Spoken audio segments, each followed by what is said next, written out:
You are watching NetSoft IT Academy. 905 812 2923. Info at netsoftakademy.com. www.netsoftakademy.com. Welcome back to lab number 18. In lab number 18 onwards, we'll be working with policies. Now, let's get one thing clear about policies in on-premises context. So, there are two types of policies that we have. The first one, in our scenario at least, the first one is the group policy objects, the GPOs. Now, those GPOs control user configuration and computer configuration. But we are dealing with the second kind, that is exchange policies. Exchange policies basically control what a user can do or cannot do with their email access and what is going to work for them, what is not going to work for them. That is what we are going to be working with. So now, we will be starting with creating policies first. So the very first thing that we are going to do is go to mail flow, click on email address policies. Now we already created a few email address policies already, but we are going to create one more here. I click on new, IBM work email policy is going to be the name of my policy here. And for the email format, and for the accepted domain as well, I'm going to select accepted domain as IBM and the email format as john.smith@conteso.com and click on save. Now, once that is done, I click on save twice. And the policy isn't active yet. So I'll have to activate the policy. So I'm going to, and yes, one other thing that we should have done earlier is apply to, not this one, just give me a second. This one, the IBM work email policy. You click on edit, you click apply to, and you add a rule. So only users, I'm going to select only users with Exchange mailboxes. And under recipient container, I'm going to select the IBM container here. Now you might be thinking, okay, hey, this is doing the same thing that we did earlier. And the answer is yes. But earlier we were just doing things mechanically. Now we are doing things with the understanding of what we are doing. So remember that. Now, you can also, now remember the idea why we are doing this way instead of just doing it the regular way, whereas we do it while we are creating the policy. The reason why we are doing it like this is so that I can point it out to you that we can make changes even after the policy is made. We can still edit the policy, and that is the beauty of it. You can always change your policy after it has been deployed. So basically, you create a policy, you deploy it. When I say deploy, I mean you activate it, you assign the policy to users, you check the results, and then based on that, you can always come back and fix it. That's the beauty of this. So again, let me quickly double check and see if there is anything that I'm missing here before we save this policy. Okay, so by the book, if we go by the book, we need to select all recipient types and just add the container rule and click on save. It will tell you, okay, hey, we have not applied it, it is just created. So now we scroll down on the side here that contains the details and we click on apply. You say yes, and this policy starts applying now. Now, another thing that we need to do is increase the priority of this policy. So you just click on increase priority to make sure that this is top priority for all the policies here. And yes, you need to apply it again. It takes a few minutes. Yes. And you can see that it is set to applied now again. So this is one of the things that you need to work with. Now we'll move on to the next task and see what exactly we are doing there as well. So now that the policy has been applied, we now need to verify if the policy is working as planned. So click on recipients, refresh, and you can see Clint Eastwood at IBM.com, Jodie Foster at IBM.com, and Jim Rohn at IBM.com. So those are already there. So the accepted domains are already there. That is perfect. Now you might see a few of these users with the Dell. Now this is because Again, take a look. This is important. I can go back to mail flow. I can go back to email address policies. I can go to the Dell.com policy. And on the email address format, I can edit the format. I can select the accepted domain and set it like this.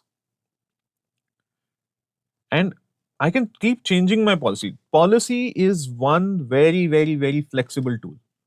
Remember, you are seeing this that I'm editing the policy after it was created and already applied. Now, again, with the moment you move up the priority, you have to reapply it anyway.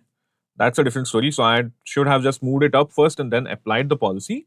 But you need to understand that policies are a tool that help you make sure that all the users and everybody that you need can actually get this done. Now you can see this here. All the email addresses are neta.local except for the IBM ones.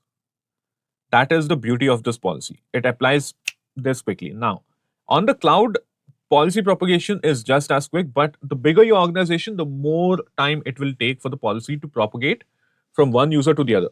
Now, the first thing that we're going to do is, let's say I select Jimron. I double click on Jimron, and under the user logon name, or let's say under email address here, you can see that all of these are there.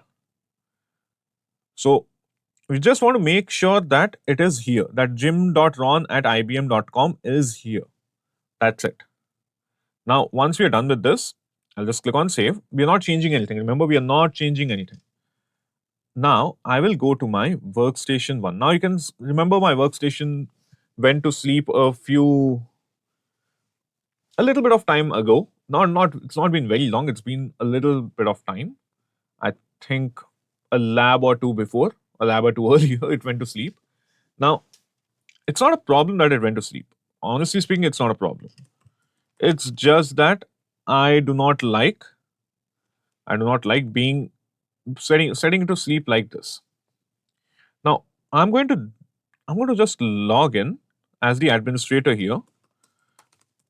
Personally, I prefer logging in as the user as well. But you can see that this is where I am on Jimron and everything. So I'll have to shut down a few things. I'll have to shut down a few things here. Open Google Chrome again. Go to mail. Now, one thing about using the OWA or anything else on the regular browser tab is that I don't have to worry about the typing the commands or typing all the links and everything. You can just find it right there.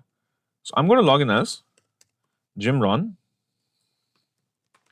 password 1350. All right. Now I'm going to send an email. To Jodie Foster. Let's say I pop this up here. For the sake of better this thing. Let's say I do Jodie. Now, one thing, if I click on Jodie Foster, I can see the email is jodie.foster@ibm.com. Now, that is what we wanted to see. That was the policy that we applied, right?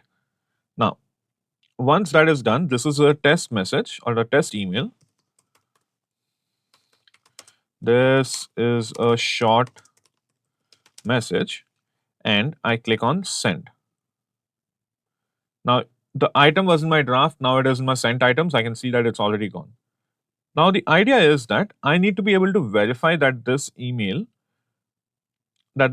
is being received by Jodie Foster as well on that email address. So I'm going to sign out here. And instead of Jron, I'm going to log in as J Foster. Okay, it's Jodie Foster. It's not Jane Foster from Thor.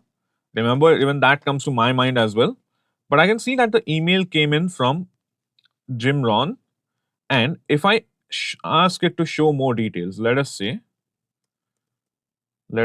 I want to see more details, view message details.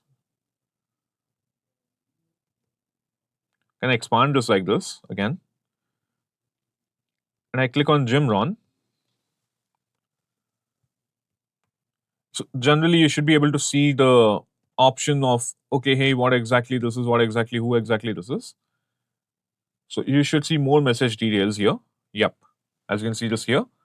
Now, this email came from jim.ron at ibm.com to jody.forster at ibm.com. Now, again, remember, this is just me verifying. This is just me showing more advanced features than you need to know right now. But just like how your traditional email works, this will also work. And that is the end of this lab here. Thank you so much, and I'll see you in the next lab.